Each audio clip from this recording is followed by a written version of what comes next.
Michaela Vernava in the Nesson studios, joined by Darren Hartwell, who has your fantasy football advice for week 2. Darren, who are 2 guys that should definitely be in fantasy owners' rosters? Yeah, well, the first guy I like is Joseph Randle, running back for the Cowboys. The big news out of Dallas last weekend was the injury to Dez Bryant, and I think that has a pretty big impact on the Cowboys' offense. It leaves a pretty big hole, and I think we could see a lot more touches go to Randle, especially against the Eagles defense that gave up 100 rushing yards to the Falcons last week. The second guy I like is Cardinals wide receiver John Brown. Pretty common name, but a pretty uncommon talent, it's looking like. He had a touchdown last week in the season opener.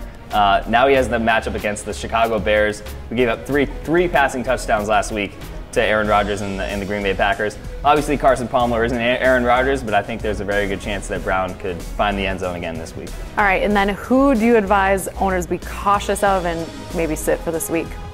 Yeah, well, the first guy I don't like is Andre Johnson for the Colts. He has a pretty tough matchup against the New York Jets. Believe it or not, the Jets have a very good secondary, and the New York Jets actually have a pretty decent secondary, especially with Darrelle Revis back there. So I would just wait one more week on Johnson and give him the sit in this one. Another guy I'm not too high on this week is Patriots running back LeGarrette Blount. He already served his 1-game suspension and he's back on the field, but he won't be in my fantasy lineup. They have a very tough matchup against the Buffalo Bills, one of the best run defenses in the NFL.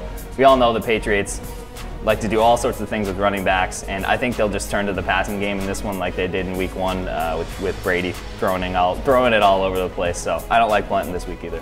Probably a good choice, as he'd likely get smoked by the Bills defense. For more fantasy football advice, keep it on Nesson.com/fantasy.